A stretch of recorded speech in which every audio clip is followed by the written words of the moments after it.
Hello students, this is Rahul Pandey once again with you. और आज मैं आपको बताने वाला हूँ एक बहुत ही शानदार सा टॉपिक, वो है बॉयज़, है ना।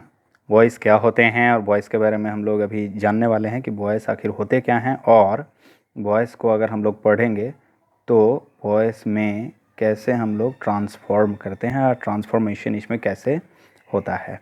बॉयज़ सबसे पहले होता क्या है, ये सबसे इसको हम लोग जानने की कोशिश करेंगे। देखो, एक चीज़ आप लोगों को जानना ही होगा, वर्ब को जब हम लोग वर्ब की बात करते हैं तो वर्ब को दो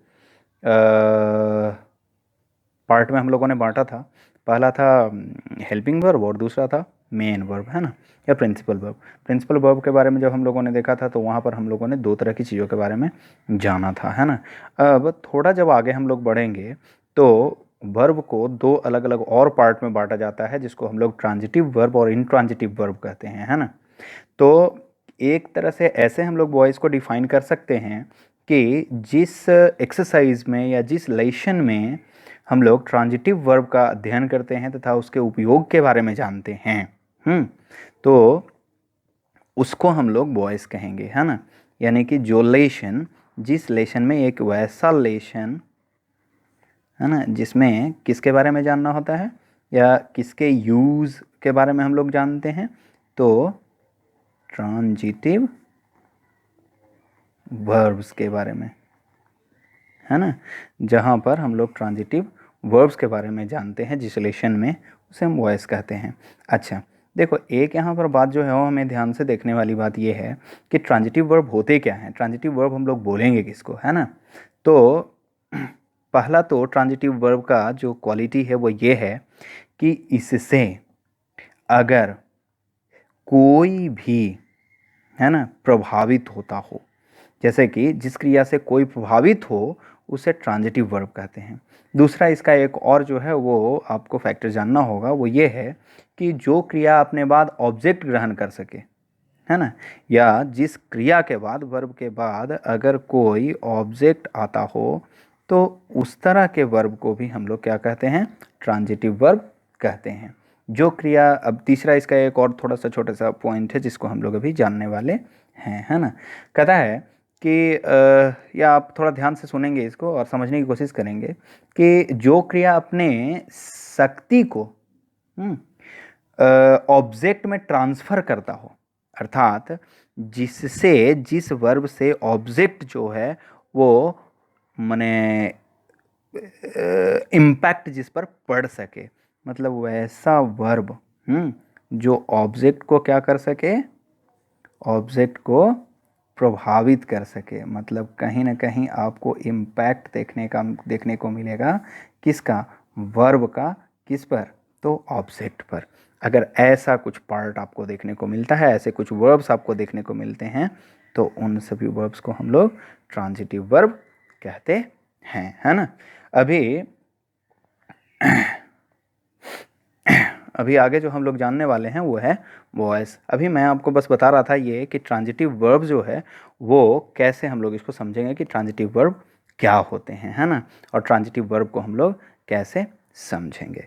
चलो, अभी मैं आपको बताने वाला हूँ वॉइस के बारे में, ठीक है। तो चलिए, वॉइस में सबसे पहले टेंस बेस्ड जो वॉइस होते हैं, मतलब वॉइस जब हम लोग पढ़ेंगे तो इसमें सबसे पहले जो हम लोग को जानना है वो टेंस का जो स्ट्रक्चर होता है, उन टेंस के स्ट्रक्चर के अकॉर्डिंग हम लोग वॉइस को ट्रांसफॉर्म कैसे करेंगे, है ना। तो चलिए, सबसे पहला जो टेंस का पार्ट होता है ये हम लोग जानते हैं प्रेजेंट टेंस, है ना। और प्रेजेंट टेंस का जो फर्स्ट पार्ट होता है उसको हम लोग बोलते हैं present indefinite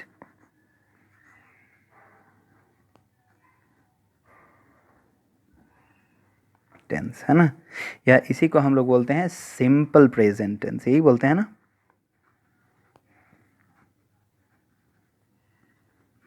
simple present tense. ठीक है, अब थोड़ा इसके बारे में हम लोग समझेंगे, है ना। इसका स्ट्रक्चर क्या होता है, इसके स्ट्रक्चर के बारे में आपको सबसे पहले जानना है ना। तो इसका स्ट्रक्चर होता है, सेंटेंस का स्ट्रक्चर जो होता है वो होता है कि सबसे पहले आप सब्जेक्ट रखते हैं, यही होता है ना। उसके बाद जो है वो आपको वर्ब रखना होता है, वर्ब का फर्स्ट फॉर्म होता है या फिर वर्ब का फिफ्थ फॉर्म होता है, और फिर लास्ट में यहाँ पर क्या रखना होता है आपको, ऑब्जेक्ट। मैंने अभी कहा किसके बारे में पढ़ना है, ट्रांजिटिव वर्ब के बारे में, और ट्रांजिटिव वर्ब जो होता है वो हमेशा वर्ब किसके साथ आता है, ऑब्जेक्ट के साथ आता है। तो यहाँ वर्ब जो है वो ऑब्जेक्ट के साथ आ रहा है, यहाँ V1 या V5 जो है ट्रांजिटिव वर्ब होगा, है ना, यहाँ पर ऑब्जेक्ट आपको मिलेगा ही मिलेगा। अब चलिए, ये जो हो गया ये तो हम लोगों ने पढ़ लिया कि प्रेजेंट इंडेफिनिट टेंस या सिंपल प्रेजेंट टेंस का जो स्ट्रक्चर होता है वो ये होता है। अब थोड़ा गौर करने वाली बात यह है कि इस ट्रांजिटिव वर्ब का जो यूज़ होता है या जो हम यूज़ कर रहे हैं, प्रयोग कर रहे हैं, है ना, इसके ऑब्जेक्ट और सब्जेक्ट इन दोनों पर भी हमको फोकस करना होता है। तो अभी जब मैं वॉइस के बारे में आपको बता रहा हूँ तो वॉइस के बारे में थोड़ा सा आप और चीज़ों को समझ लेंगे। ये दो प्रकार के होते हैं। ये जो मैंने सिंपल सेंटेंस लिख दिया किसका, प्रेजेंट इंडेफिनिट टेंस का, ये एक्टिव वॉइस होता है, एक्टिव वॉइस। अब ध्यान देने वाली बात यह है कि एक्टिव वॉइस होता है तो सेकेंड वन क्या होता है इसका, पैसिव वॉइस। Passive voice. अब थोड़ा और इस पर गौर करेंगे तो एक्टिव वॉइस को ट्रांसफॉर्म करने के बाद हम लोग पैसिव वॉइस बनाते हैं, अर्थात इसमें पूरा फंडा जो है ना वो इस ऑब्जेक्ट का है। ऑब्जेक्ट कहाँ पर किस प्रकार से यूज़ हो रहा है, ट्रांजिटिव वर्ब कहाँ पर किस प्रकार से यूज़ हो रहा है, ये दोनों जो है वो डिसाइड करेंगे कि what that is called, is that active voice और पैसिव वॉइस, है ना। तो यहाँ पर अभी हम लोग यही जानने वाले हैं। जो पहला मैंने अभी आपको बताया यहाँ पे कौन सा, तो प्रेजेंट इंडेफिनिट टेंस जिसमें सब्जेक्ट था, वर्ब का फर्स्ट फॉर्म या फिफ्थ फॉर्म था और लास्ट में ऑब्जेक्ट था। तो एक एग्जाम्पल यहाँ पर हम लोग सिंपली लिखते हैं, है ना, बहुत ही सिंपल सा एग्जाम्पल है, आपने कई दफ़ा पढ़ा होगा, राम इट्स ए मैंगो। ये है। अब